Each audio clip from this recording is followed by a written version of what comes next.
Okay. All right, folks. Welcome. This is the Toga Brothers speaking for you. Um, Welcome back to the channel.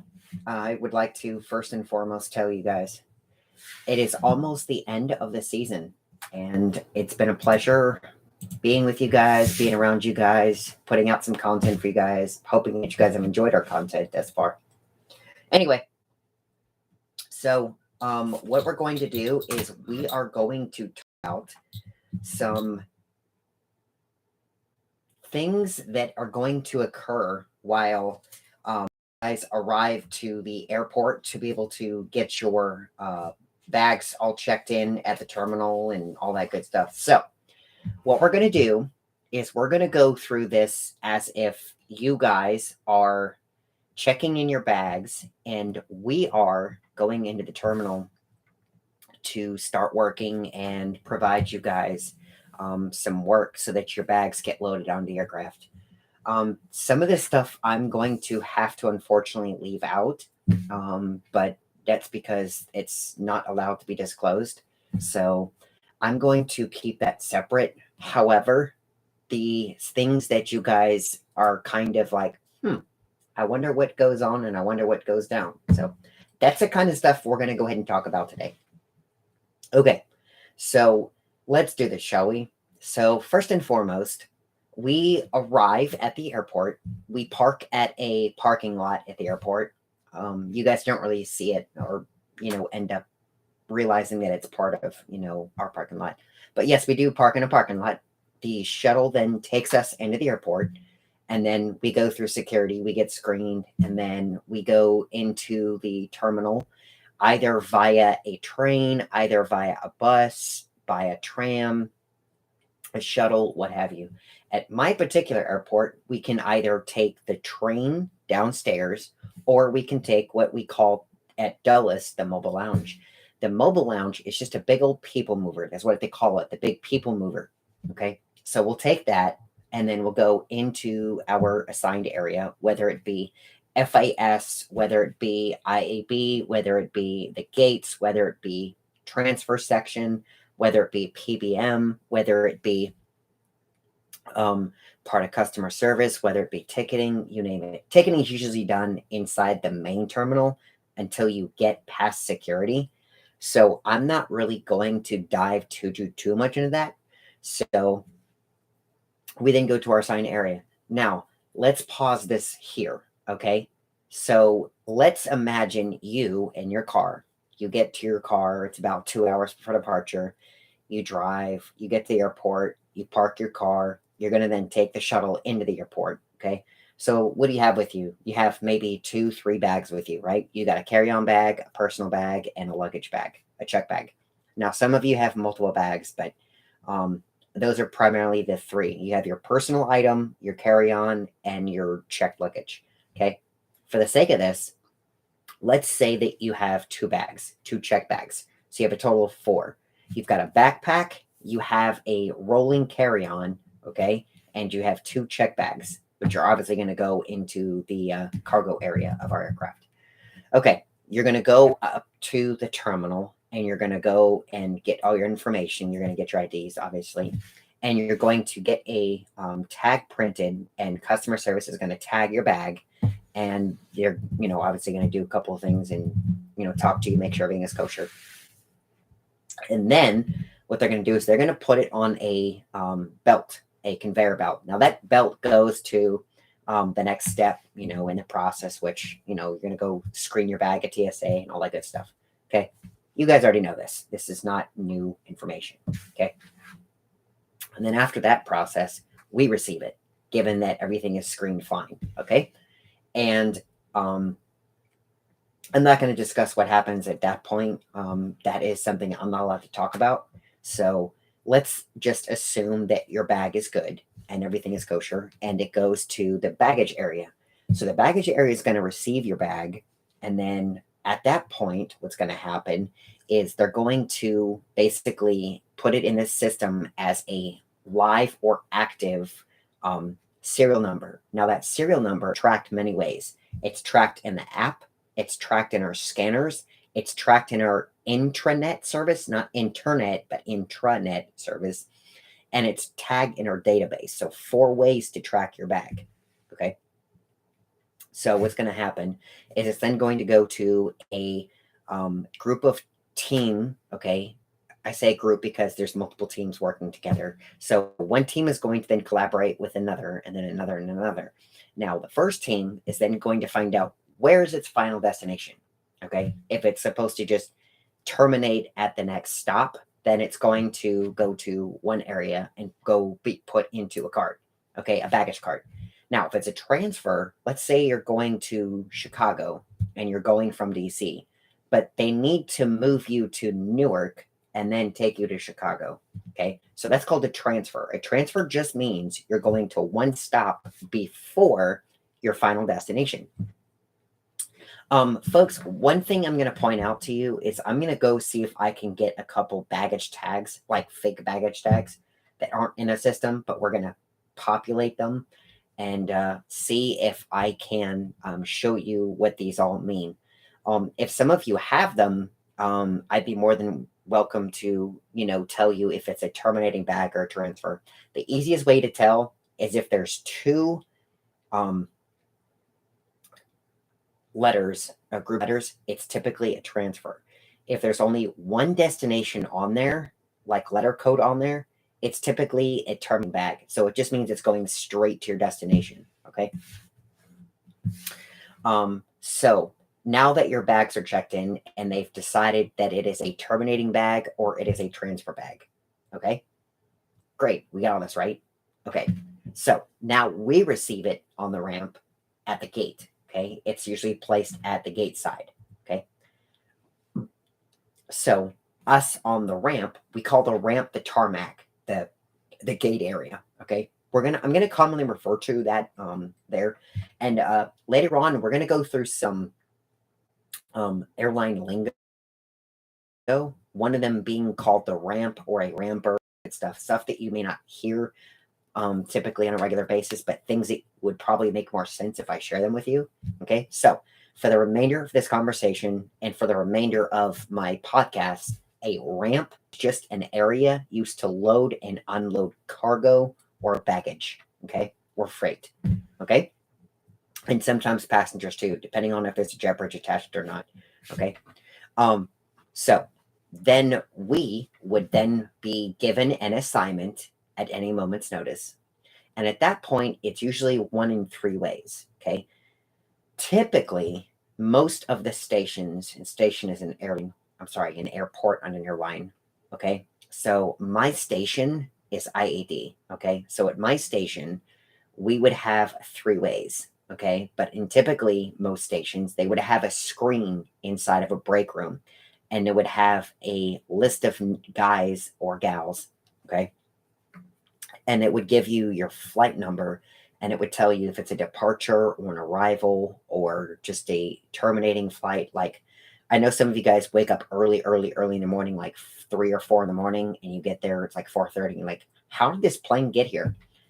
Believe it or not, some planes actually stay overnight so that the next morning, early morning, they can depart right from there. Okay. It's like they're spending the night pretty much. And this is pretty common. Okay. This is not something, that's just out of the ordinary. It happens pretty much every day. Okay. So we'll get the assignment or we have like a cell phone, right? And the cell phone will actually tell me, okay, this flight is up next. This flight is the following. This flight is the following. Now, let's imagine I have these flights to do and there's a diversion or there's a flight that just came up out of nowhere and they were not ready for, that just kind of showed up accidentally. Okay. What's going to happen is they're going to put it right up at the front telling me it's the number 1 priority. Okay. So I'll receive it on my device. Now, my device is not a cell phone. It's kind of like a PDA sort of thing. And it tells me everything. And then it turns into a baggage scanner at the same time. So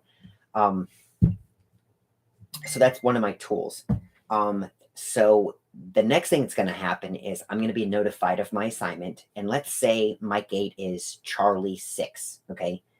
Now, remember, if you guys go back to my lingo, my phonetic alphabet, because from this point forward, I'm going to start using phonetic alphabet letters. So I'm not going to say C, because if I say C, you might hear the letter D or P or E. You guys see how they all kind of sound the same? So I'm going to use the mnemonic word for that letter, okay? In this case, it's Charlie. Okay, we're going to picture that my gate is Charlie 6, okay? 1, 2, 3, 4, 5, 6. Charlie 6, okay? All right, so my flight is going to be San Diego inbound, okay? And then it's going to be an international departure, which is Charles de Gaulle outbound, okay? I should probably write this down so I remember, but I'll have you guys in the comments help me remember. Sound good? You guys got me? All right. So what's going to happen is it's going to say that San Diego is due in at 1300. 1300 is 1 o'clock p.m. Okay. And I'm going to show you how to translate. Okay. We're going to do a podcast after this showing you and teaching you how to translate military time, because I think that's a skill that some of you guys need to learn how to do. And it's something you guys can kind of learn. And there's many ways to translate this. Okay. And there's a trick that I like to use that if you're not real good at math, some of you guys are, me included a little bit. Don't worry, I am going to help you guys out 116%. I know it's a really random number, but just go with me, okay? Anyways, so yeah, so we're going to get our assignment, and we're going to get the arrival. Now, the arrival is going to be let's imagine it's a 767-400, okay? 767-400. Now, a 767-400 is what we refer to as a wide body, okay? Now, let's just say that we are expecting a lot of luggage, and we're expecting a lot of freight, and so on and so forth. Okay, so how do I know all of this? Okay, there's multiple ways. Okay, on my device, it will actually show me all of my load, okay? And load meaning the cargo, the luggage, the freight, the mail, all that good stuff. Okay. Now, it doesn't really tell me all the other stuff, because as a person receiving the cargo, I don't need to know that information. But if I wanted to, I could always just find that information out via either sources. Okay. So, yeah. So let's imagine that I am receiving about 9 cans of bags, and cans being those ULDs. And I'll explain all this later. Now, if you go back into our playlists, some of those playlist videos show you what those cans look like. Now, I do this all for you. So the more we discuss this, the more like, oh, okay, I know what he's talking about. All right. And shout out to those of you that actually are watching these videos and all that good stuff. Okay. Anyway, so let's say we're receiving 9 of those baggage cans, and I'm going to be receiving about 8 of the pallets of cargo. Okay. Those little cookie sheet looking things. Remember, go look at my videos and you'll see what I'm talking about. Those pallets. Okay. Those PMCs. Okay. So I'm receiving 8 and 9. Okay.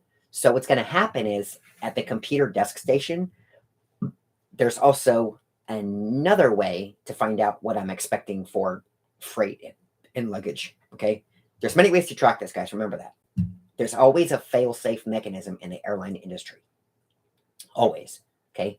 And yes, we still revert to using printer and paper. Okay. Because remember, it's a fail-safe mechanism. If the technology goes down, we can still find it on the computer and print it out. Okay. So,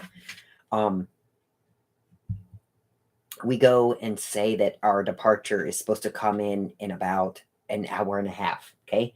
At that point, I and my team are going to go find the equipment. We're going to go find the loaders and unloaders, the big machines. We're going to go find a belt loader to unload the back of the plane, the very, very, very, very back of the plane. Okay. Like your strollers and your baby carrier didn't fit in the plane that we had to receive. They're going to go back there too. They all go in the same plane, but they go in different sections, different areas. Okay. And there's a 3-word phrase that I'm going to let you guys in on a little secret here. It's called weight and balance. And weight and balance is a very, very critical part in the airline industry. Without weight and balance, the plane wouldn't fly correctly. Without weight and balance, the airline industry would be in such big chaos, it would be crazy. Okay, so and that's what's going on with some of the other things in the same old system. That's why they may ask you to do some things like this doesn't make sense. Trust me, it does, because it has to do with weight and balance. Everything has to be balanced in the aviation industry for everything to flow correctly and work properly. Okay, so we are at the computer. I am going to be typing on a keyboard, okay, my login information and all that good stuff. Now, and usually the next screen, it'll say, what do you want me to pull up? Do you want me to pull up an arrival, a departure? What do you want me to pull up? So I would normally pull up an arrival, okay? Let's just say arrival, okay, 1432, okay? Actually, let me do this. I'm going to pull up a note so I stay with you guys, because this is going to be kind of crazy if I don't. Okay, so arrival 1432. It's going to be San Diego. Okay. And then departure, we're going to call it 7689. And it's going to go to Charles de Gaulle. Okay. Now, for those of you guys that don't know, I'm going to teach you guys some of these letters for each of these flights. Okay. These destination letters. Okay. Don't have to memorize them all, but these are just the common ones. Okay. So San Diego, believe it or not, is just SAN. Okay. SAN. And then Charles de Gaulle is, believe it or not, see, this is where it gets a little complicated, because you would think it's CHR, right? But it's not. It's actually CDG. Okay. You guys see the common theme here? They kind of break down parts of the destination for that. Okay. Now, I'm almost positive that SND is a destination. That's why San Diego doesn't use SND. Now, San Francisco obviously would not use SAN, right? Because it's the same for San Diego. You would think, oh, I'm going to send this back to San Diego. Whoops. It's supposed to go to San Francisco. Every destination worldwide, citywide, what have you, has its own airline destination code. Okay? Those 3 letters. It's always 3 letters and only 3 letters.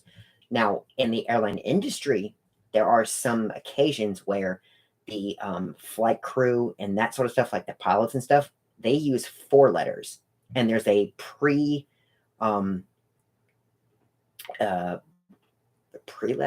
I don't know what you guys call it, but it's the letter before the destination. So, for example, I am at Dulles, right? Dulles, you would think is DIA.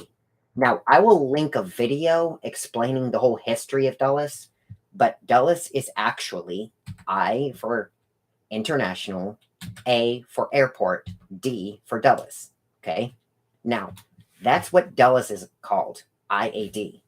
Now, if you're actually a big flight sim flyer like myself and Microsoft, okay, you don't actually put in IAD. What you actually enter is K for kilo IAD. Okay, that's what it's called.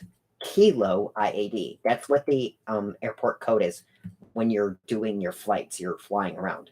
Okay, why that is, there's probably a video explaining that, and we'll get to that, right? But that's for another conversation. Okay, so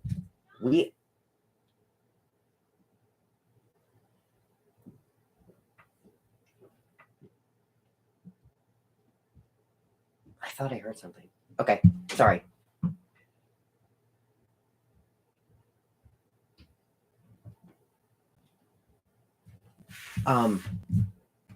So we are notified of the arrival, flight 1432. Okay, so we have 9 ULDs, and we have 8 PMCs. Okay. What that means is I have 9 baggage cans located somewhere in this aircraft, and I have 8 PMCs or pallets, cookie sheets, 8, right? Whether it be boxes, whether it be um, shipped goods, whether it be food, whether it be perishable items, what have you. Okay. They'll be put on a pallet. Okay. So we will be notified of that sort of thing. And I'll basically have a huge printout. Do you guys remember those dot printers that would be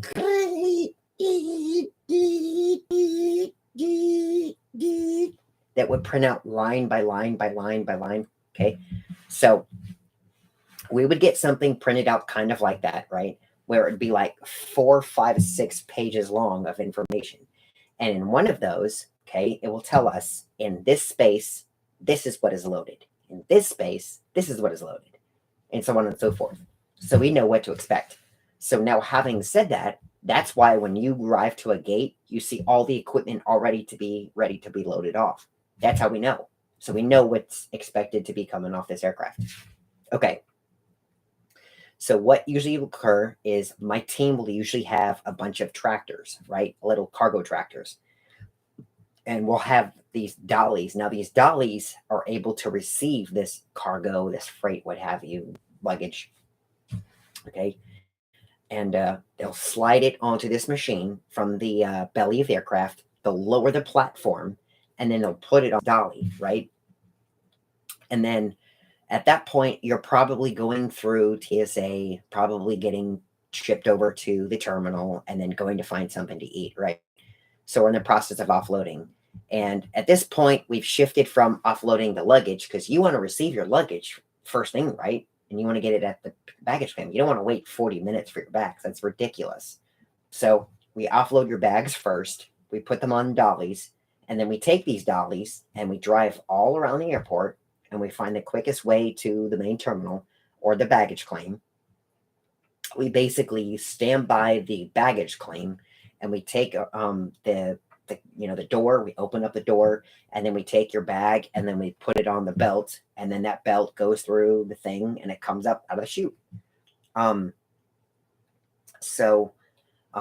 Yeah, at that point you receive your bag. So while that is going on, we have already received word that we need to work your departure. Okay. Now, let's imagine flight 7689, Charles de Gaulle, has to depart in 2 hours. Okay. A lot of stuff has to go on, right?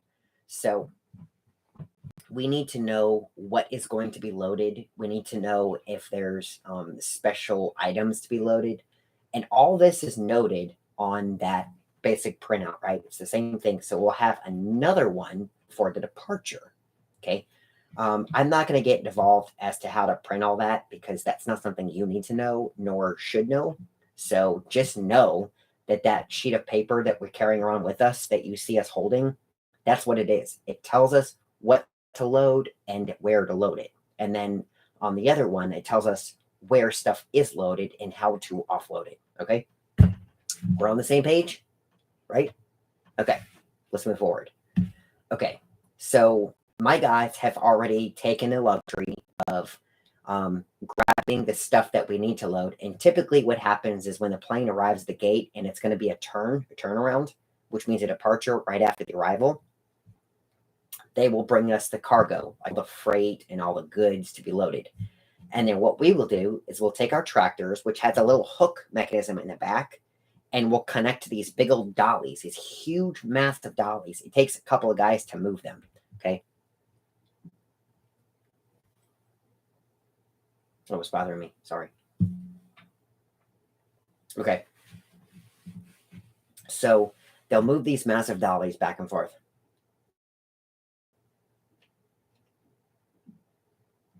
Yeah. Okay. And then once we get them, we'll put them on this platform, and then we'll push them. Okay. We don't have to push them all the way on because this machine has like rollers and mechanisms that just pull this pallet right on there. It's crazy. It's insane, this machine, but it's worth millions of dollars, probably. So it pulls the pallet on this machine, and then it spins it, and then it lifts it up, and then it slides right in the aircraft. And then the operator of that machine will put it in the aircraft and lock it into place so it doesn't move around. Okay.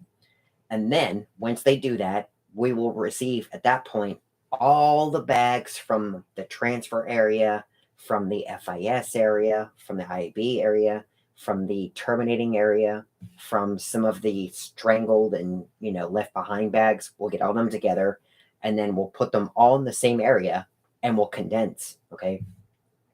And then we'll put them into cans, and then those cans, the people will connect to these dollies, right? They'll take the little hooks and connect them to the tractors, and they'll move them all next to this machine and put them on the platform one by one. And then we'll put one up there and put another one like side by side, like sandwiches, and they'll lift it up and they'll slide it in there and they'll lock it in there. Okay. If you want, one thing I suggest you do is when you take your next flight, go way early, okay?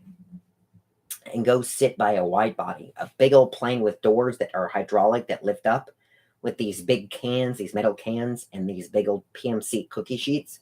Go watch them load a flight. It's insane how quick and how efficient they are. And it's pretty mesmerizing, okay? But they all go inside your aircraft, okay?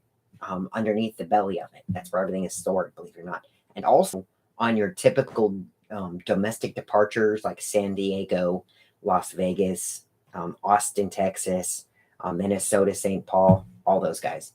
Those are all in narrow bodies, okay? Like the 737s in your Airbus, they'll all be loaded in there, that sort of thing. Again, it's all done by weight and balance, okay? But back to the departure. So we've then loaded up your things. Now at this point, you've gotten to the gate, you've got your snack, you're eating, and the person at the podium, right, the customer service, are calling all of you, all right? They're calling you to load inside the aircraft, that sort of thing. And then they will bring down all of your strollers, all your items that can't go inside the cabin, and we'll put them down there, that sort of thing. And then at that point, what's going to happen is we're just about finished up. We're going to put the rest of it all the way in the very back for you guys so we can get you up out of there quick as, anything. And then the guy that's going to drive that tractor in the front, they're going to go over there. They're going to connect everything for you. That big tow bar, that big red and yellow and sometimes different colored, big tools, that big long looking thing that pushes the plane backwards. So they're going to get all that connected, put the headset like mine, right? Like this is microphone and big old headset. Now like do it like this to block out the outside noise because it gets very loud. A jet engine running is very, very loud, and with too much noise can actually reduce your hearing. That's why we wear earplugs and we wear over the ear hearing protection while we're on the airport. So the driver will typically have it. They will have either a corded headset or a wireless headset, all that stuff, okay, connected. And so now they're waiting for the rest of you guys to get loaded in there and tell us that we're going to move the jet bridge away. Okay. We're typically downstairs moving that away from the aircraft, that sort of thing. And they'll park it and then you're off, right? And then at that point, we call the flight deck and we say, all right, we are ready to go. Go ahead and pop those brakes. And they release them. And then at that point, what we will do is we will then send you off. Now, while that occurs, all the information that I had gets put it into the system, where your bags are going, where your bags came from, all the freight, make sure it's all locked up, good to go and secure, all that, okay? And then once we do that, all that information gets sent to each and every department that needs that information, okay? And then the pilot will go and release the brakes, and then we'll push you out into the taxiway, and that's when the pilot will push out and then head out to the runway. So all that for the arrival and a departure. Now, typically, if you're in an airport that's very busy, let's say Atlanta Hatfield or LAX, right, or even Chicago with multiple runways, when we push out an aircraft, we're expecting another one right in that same gate immediately right after. So when we push everything out and we get back into the terminal or back into the gate area, one thing we will do is we'll close everything away and get everything prepared for the next arrival. We'll put the chocks out, we'll put the cones out, and we'll put the equipment ready to be offloaded for the next flight. And at the same time, one thing we will do is we'll do that first, and then usually the team leader of that same group will go into the computer room or computer workstation and print out that same paperwork to know what's coming on the next flight. And so let's say that we're expecting a 737 this time. This is a narrow body. Now, we don't have hydraulic doors. They open up, differently. And we actually crawl inside there and feed it manually. We feed the bags in there ourselves. And we'll stack it in there, kind of like a Tetris game. It's kind of fun. And so we'll say, okay, I want a belt loader to offload and upload bags on this side, and I want a belt loader on this side. So they'll park it like this, get ready to approach the aircraft as soon as it parks. Okay. And then, so we'll pull it in, we'll marshal it, and then we'll stop it. And then we'll do the walk around, get everything all ready, and we'll pull it up and we'll offload your bags. And you guys are on your way to the terminal to get your bags. Pretty cool, right? So I'm going to go ahead and end it here. It was only a 30-minute stream, guys, but that's the process. That's how it is in a nutshell, right? Stay tuned in another one, and we're going to talk about military time. We're going to talk about how to convert military time from regular time, right? Now, if you guys want, drop a comment. If you'd like, drop a subscribe, all that. We appreciate each and every one of you guys that listen, watch, and continue listening to all this. I appreciate you. And we have a lot more content coming your way. Also, before I go, I have some amazing news to tell you. I finally finished week 4 of that big classroom portion of my next part of the career, which is moving planes around. So you can expect some more content on that particular side of aviation. Now, let me express this to you and let me make this very clear. We all know that we have cell phones in our hands, correct? What is one rule and policy and law that we have to abide by while operating a motor vehicle? We cannot be using a device while we are operating a motor vehicle, correct? Okay, now I'm not going to be doing that for the sake of this new position and the sake of this new job, okay? Now, for my other videos, I usually have somebody sitting next to me that does that for me. They'll hold the camera still and all that so you can see all this. Yeah, I would like to let you guys know that I'm not going to be filming a lot from the other part and that sort of thing. Also, there's some audio that I don't think you guys need to hear and all that good stuff. Remember, I'm in an industry where some of the information is sensitive and some of the stuff you guys aren't really supposed to hear and or see, that sort of thing. Picture it sort of like the military, folks. There's just some stuff that's classified, confidential, that the general public is not really, it's what we call on a need-to-know basis. You just don't need to know it, so I'm not going to share it, okay? If you'd like to be a part of the airline team, you're more than welcome to go join your local airline. But just know that that information is also going to be on your same shoulders, okay? So I am completely ready for the next part, which is to basically start moving around the whole airport with these big old planes, guys. I'm excited. I have a lot more content coming from you, and we have some other things for you. Like, I would love to be able to bring you some intros, some outros. We are working on that, guys. Be patient. I had a lot of stuff going on, and I hadn't really gotten around to it. All right. I appreciate each and one of you guys. As always, you guys ready? Let's do this together. I'm Sean, Toga Brother. I'm out.